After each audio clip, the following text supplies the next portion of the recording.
estaba cociendo, porque escucho mocos, ¿no? Entonces, hay una inflamación latente en diferentes personas que están presentes. Pero también seguramente hemos visto en otros seres, de repente hemos visto cuando hemos observado a algún paciente, tal vez no directamente que ustedes lo hayan tratado como paciente, pero han visto algún otro animal que ustedes han dicho, oye, ese animal tiene, no sé, la pata inflamada, ¿no? Entonces, ¿cuándo utilizamos ese término? O sea, en qué contextos ustedes han utilizado la palabra inflamado, se ve inflamado? ¿En qué casos?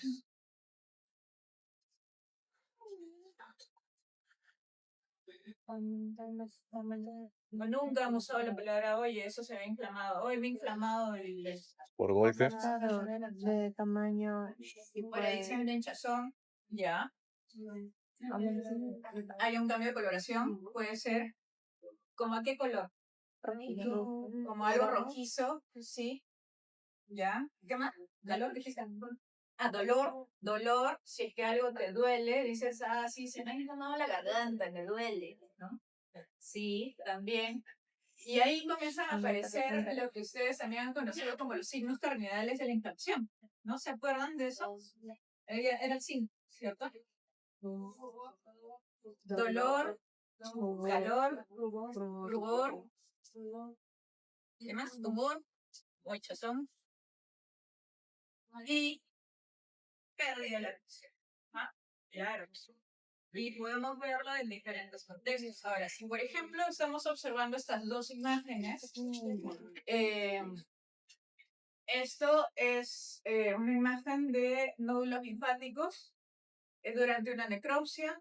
En el caso de un cerdo, han sido cortados y estamos viendo la superficie interna. ¿Y qué podríamos comentar sobre ese caso?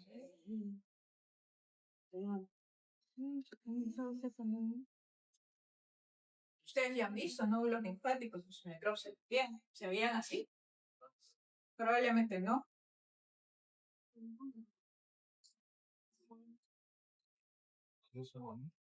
¿Perdió su forma? No.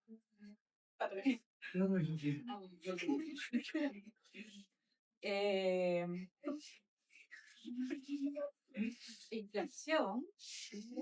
Perdió su forma. Bueno, se ve un poco elevado, creo. O sea, si estamos diciendo que se ha cortado y estamos viendo la superficie interna, se ve como medio voluminoso, no sé, muy brillante, muy brillosos, como que tuviese una apariencia húmeda, ¿no? Y que hablemos del color, por ejemplo. ¿Se acuerdan de los nódulos de sus cuyes? ¿De qué color eran los nódulos? Blancos, por ahí, ¿no? La gran mayoría, creo, eran blancos. Por ahí uno que otro por ahí apareció con un color diferente, medio amarillento, otros por ahí estaban medios bruscos, esos ya están contrapatológicos, pero usualmente son blancos. Y acá, ¿qué color resalta mucho? Rojo, ¿no? Rojo. Entonces, una palabrita también interesante que mencionaron las chicas hace un rato era hiperemia, por ejemplo. ¿Se acuerdan que mencionamos hiperemia en hemodinámico? Dijimos, eso lo vamos a reservar, la parte patológica de la hiperemia, para inflamación. Y pues ya llegamos, ¿no? Ya llegamos, así que ahora vamos a hablar de hiperemia también.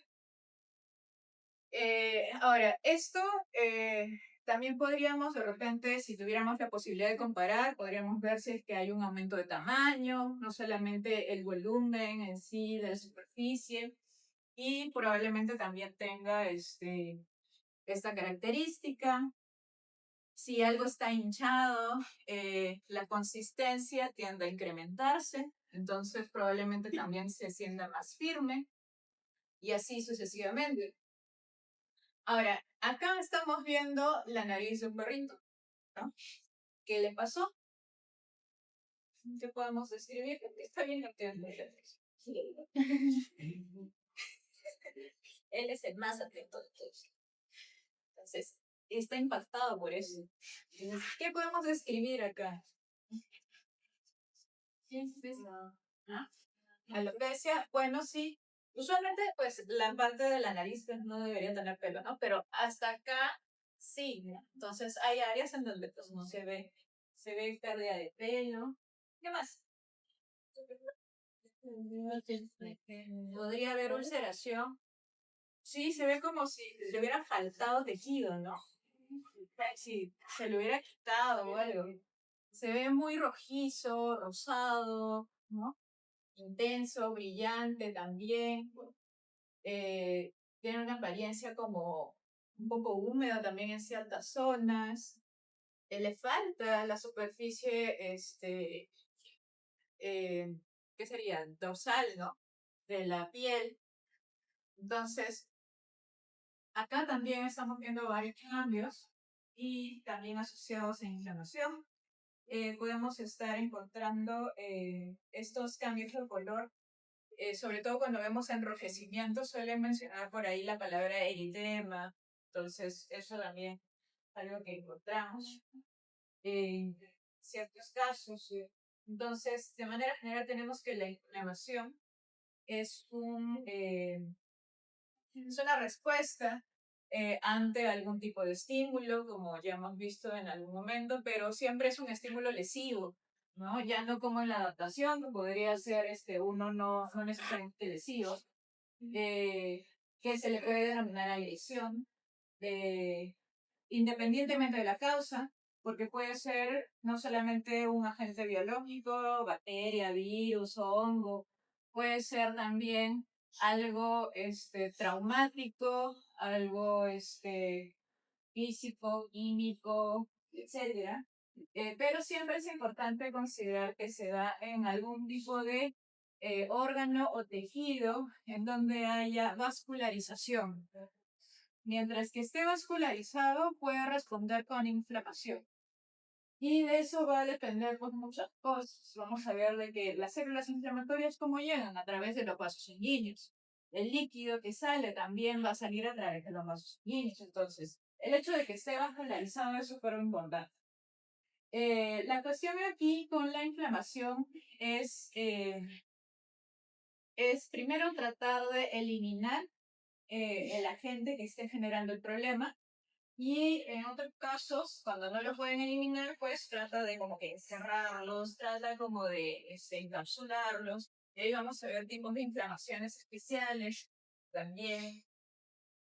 Eh, Vamos a ver justamente eso, ¿no? Dice, el objetivo es detener o eliminar el agente agresor y además la otra parte, el otro objetivo de la inflamación es tratar de reparar el tejido que ha sido dañado.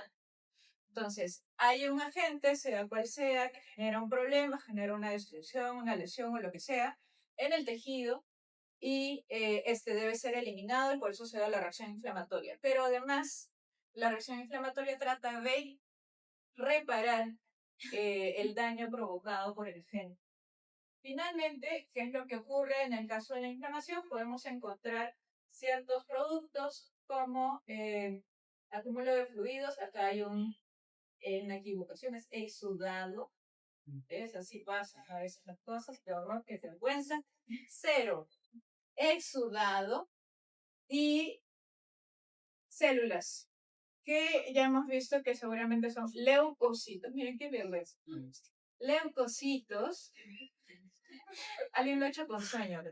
Leucocitos en el espacio extravascular. Es lo que pueda. Todos vivimos así, ¿no? Ustedes. Bueno. Entonces, la inflamación puede ser, hay varios factores que comienzan a generar que esta respuesta se dé, pueden ser por factores endógenos, ya sea porque hay una necrosis, ya hemos visto anteriormente necrosis y si mencionamos de que la necrosis suele acompañarse por inflamación. También pueden haber reacciones inmunomediadas, hay enfermedades autoinmunes que generan reacciones inflamatorias, eh, reacciones de hipersensibilidad también, ¿no?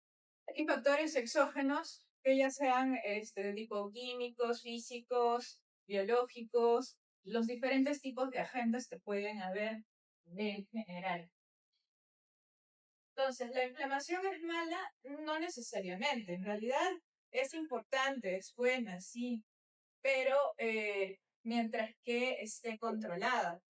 Si es que ya hay una inflamación exacerbada, ahí sí hay problemas. Entonces, si se supone que la inflamación tiene como objetivo también reparar los tejidos, pues es bueno que se dé, está bien. Sería anormal que no hubiera una respuesta inflamatoria. Pero cuando ya es exacerbado, es demasiado, o se induce a una mayor inflamación, es cuando ocurren problemas y hay enfermedades crónicas como el asma, como la osteoartritis, como cuadros inmunomediados y otros casos de toxicidad que ya implican pues una respuesta inflamatoria ya como que demasiado. Estas enfermedades autoinmunes y crónicas. Esto es otra lista de otras alteraciones asociadas justamente a reacciones inflamatorias y qué células y moléculas están implicadas dentro de ese cuadro en particular. Por ejemplo, una bastante frecuente es asma, no solamente en personas, hay asma felino, hay asma equino también. Entonces, ¿qué células suelen estar involucradas aquí? Los eosinófilos y también las hemoglobinas como la E. Y bueno, ahora, los componentes de la respuesta inflamatoria incluyen también aquí las células, como ya hemos mencionado en algún momento, los vasos sanguíneos, que son súper importantes porque si no, ¿de dónde salen las células? Las células que están en el tejido, sí, pero también las células que viajan por la sangre.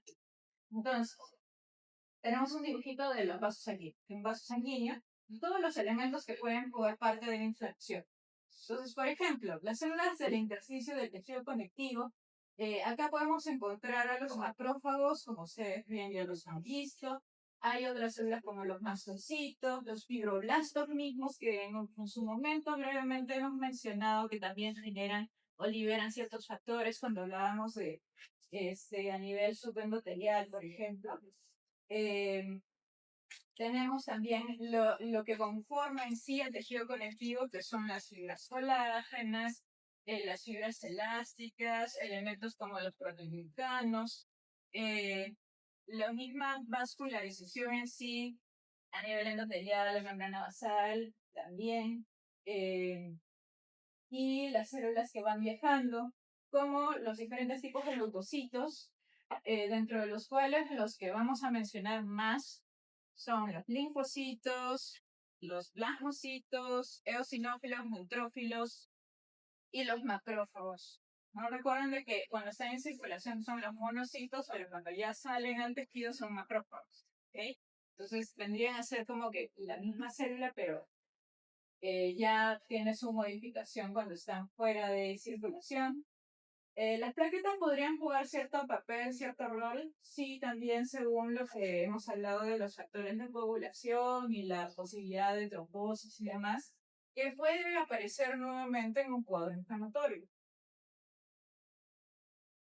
Ahora, recordando también entonces que la matriz extracelular entonces está compuesta por todos esos elementos que hemos mencionado, en donde hay pues tanto las estructuras que forman la parte fibrosa, sobre todo colágeno y elastina, las glicoproteínas que van a generar las uniones, así como los proteoglutanos, y pues la membrana basal en general de todo, en donde también juega un rol importante en lo que es la estructura, ¿no? La estructura en general de los tejidos. En sí, el plasma, las células, los vasos que ya hemos mencionado, las células circulantes que también ya se han mencionado, y las de tejido conectivo, sobre todo que resaltan con los macrófagos, los mastocitos y los fibroblastos. Estos históricos que ahorita no vienen al caso, están no vienen al examen, así que bueno, ¿no? Signos cardinales de la inflamación. ¿Ya? Signos cardinales de la inflamación. Ya los mencionamos brevemente. Originalmente no incluían acá lo que era la pérdida de la función, luego se agregó. Hay varios dibujitos en donde se menciona o se grafica, ¿no?, cómo es que puedes recordar más fácilmente las signos cardinales de la inflamación, en donde acá se está representando, por ejemplo, al calor, ya que se está quemando. Acá pues está con roche, pues está chocosito, sería el rubor, sería la hinchazón, porque está gordito, el dolor y la pérdida de la función, porque ya ni siquiera está sosteniendo o funcionando como pilar, ¿no? Otro, ¿no?, como para no olvidarse. Y esos signos de la inflamación sobre todo aparecen en la fase aguda de la inflamación. Vamos a ver de que la inflamación tiene una fase aguda y una fase crónica, ¿ya? Esos son dos bloques importantes de la inflamación. Hay varios mediadores químicos asociados a la inflamación y cada uno de ellos está relacionado a sus respectivas células. Para poder hablar de una patogenia, siempre es importante asociar esto, ¿no? Porque si no, por ejemplo, ¿no?, ¿cómo puedo explicar que haya una migración celular o una salida de líquido desde los vasos sanguíneos si es que no hablo del aumento de la permeabilidad vascular junto con la vasodilatación, ¿no?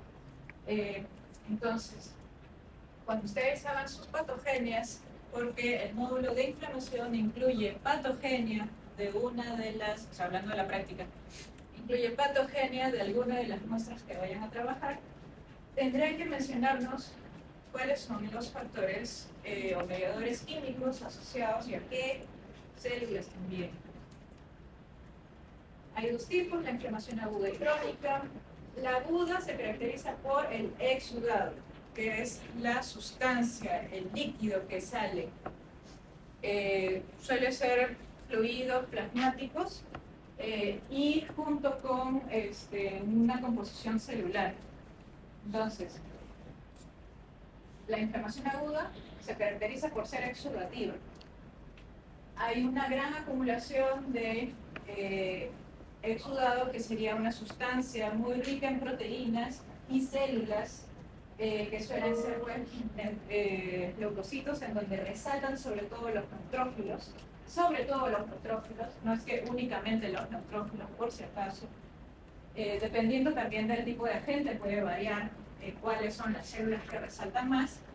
Y en el caso de la inflamación crónica, se caracteriza por ser proliferativa. Entonces, aguda, exudativa, crónica, proliferativa. ¿Qué prolifera en la inflamación crónica? El tejido conectivo y los vasos sanguíneos. Lo que vamos a ver como conjunto a la fibrosis. Hemos hablado muy brevemente de la fibrosis en el módulo anterior. Ahora vamos a profundizar sobre la fibrosis, sobre todo en el contexto inflamatorio y en el contexto de reparación tisular, ¿ya? Entonces también recuerden de que agudo se refiere a que es algo rápido, algo de corta duración, y en el caso de crónico pues es algo a largo plazo, dura más tiempo, ¿no? Estamos hablando de semanas, meses o hasta años, y en el caso del agudo puede ser minutos, horas o hasta días, dependiendo de los contextos. Entonces, en el caso de la inflamación aguda, y como para poder diferenciar del trasudado, porque se acuerdan de que ustedes en el módulo 2 vieron al trasudado, y el trasudado era pues el edema, ¿cierto? Era líquido que salía de los vasos sanguíneos y se acumulaba en el intersticio. Vimos la forma en la que salía el líquido, que por los cambios de presión, que la hidrostática, que la osmótica, o si es que había un problema de drenaje linfático, y así, ¿no? Que es como lo que está mencionado ahí. Ahora, ¿qué pasa con el contexto inflamatorio? En el contexto inflamatorio vamos a encontrar casos en donde, por ejemplo, hay una vasodilatación inicial, hay también de repente un caso de éxtasis, en donde también haya un aumento de la separación de los espacios, o sea, un aumento de separación entre las células endoteliales, lo cual facilita, o sea, literalmente se abren como que estas puertas como para que salga no solamente líquidos, sino también células y proteínas. Y eso es lo que está graficado a comparación del caso del trasudado. Y esta migración de células es lo que va a también facilitar el resto de la respuesta. Entonces, de manera concreta, lo que tenemos como diferencia entre trasudado y exudado es que el trasudado, ¿se acuerdan? Era una sustancia, era un líquido bajo en proteínas. No tenía células. En cambio, el exudado es lo contrario. Tiene alta cantidad de proteínas, que serían estas bolitas amarillas, y también muchas células. ¿Ok? Recordando que en ambos casos viene de la sangre, sí, pero la composición es distinta y la forma en la que sale de los vasos sanguíneos es distinta. ¿Ya? Evidentemente, para poder abrir estos espacios, ¿no? Entre las células endoteliales, seguramente que hay un montón de procesos. Debe haber un montón de efectos de cadena y de receptores y demás cosas, y sí, es así. Por lo tanto, esto es como mucho más activo a comparación de la salida del líquido en el caso del trasudado.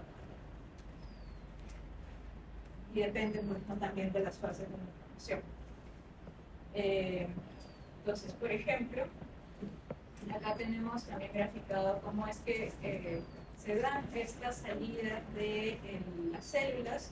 Son una serie de pasos que ocurren con las células inflamatorias para poder salir de los vasos sanguíneos y generar su migración respectiva y aparecer luego en el tejido. O sea, lo importante aquí para hablar de una inflamación es ver a las células fuera de los vasos sanguíneos infiltradas en el tejido. Entonces, una palabra que van a utilizar mucho en sus descripciones de inflamación va a ser infiltración.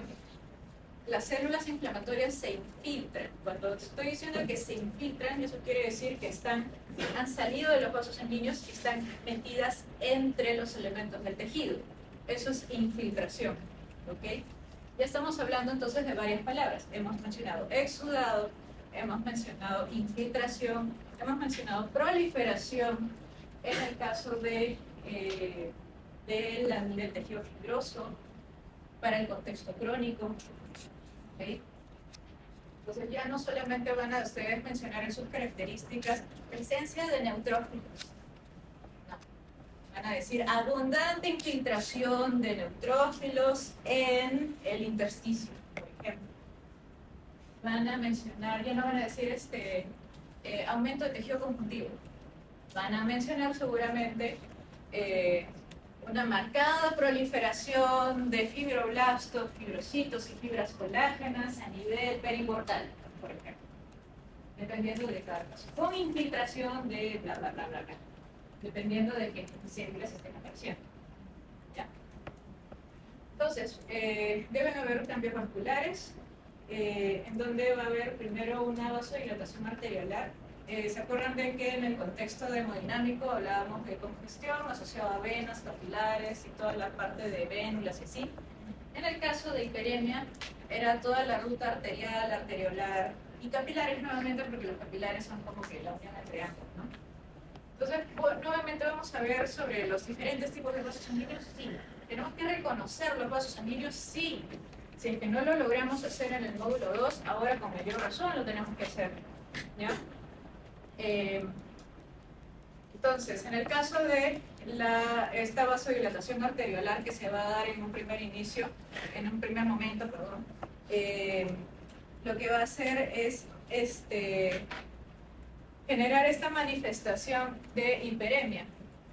Entonces, hiperemia, recordando que era una gran cantidad o acumulación de sangre bien oxigenada, ¿no? Bien oxigenada, rica en nutrientes, y por eso es que estábamos hablando de el contexto de un color rojo vivo, rojo intenso.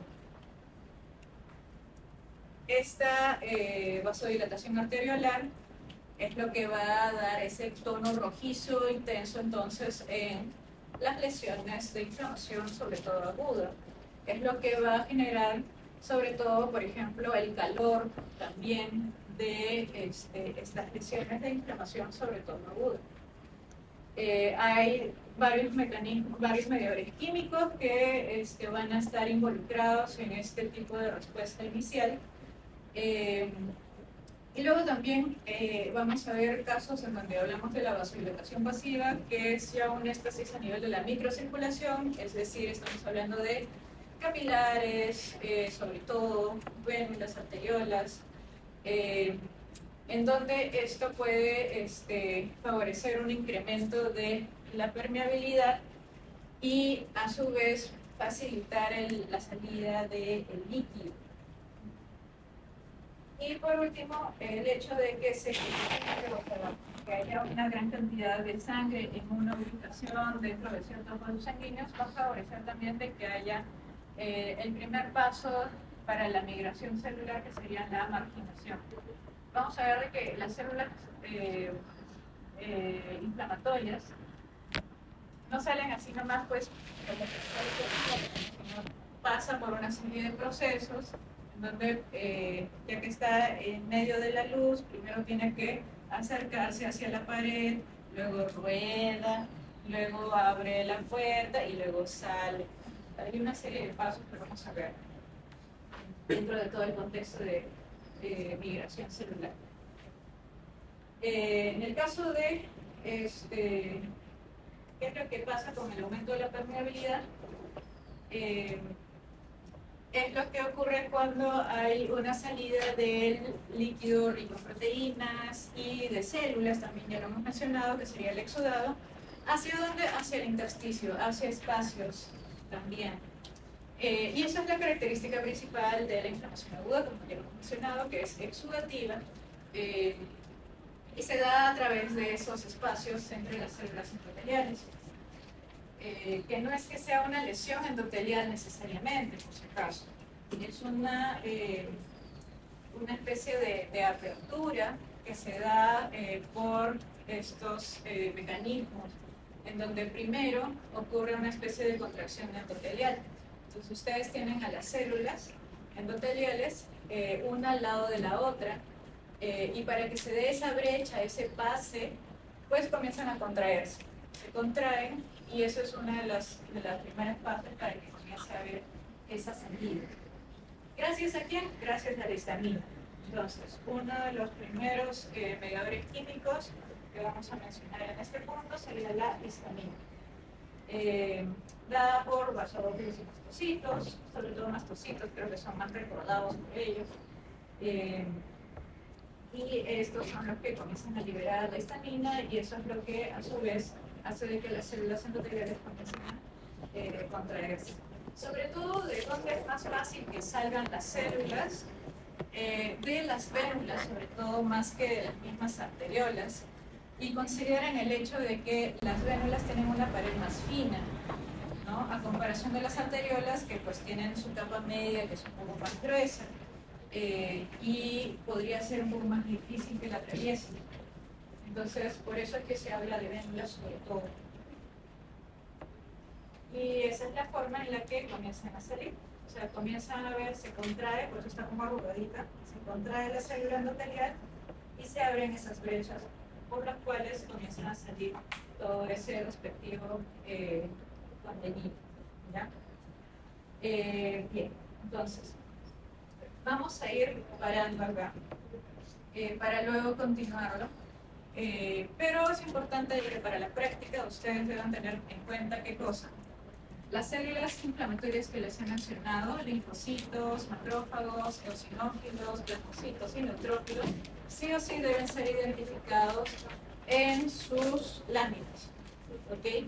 Sin células inflamatorias no podría identificar un diagnóstico de inflamación. el decir dónde está y la cantidad también es súper importante, todo eso es una sola característica. Vamos a ir investigando sobre los diferentes tipos de exudados. ¿En ese PPT también se habla de exudados? Sí, se habla brevemente de los tipos de exudados que están hacia el final. Así que esto es importante también que lo tengamos para la práctica.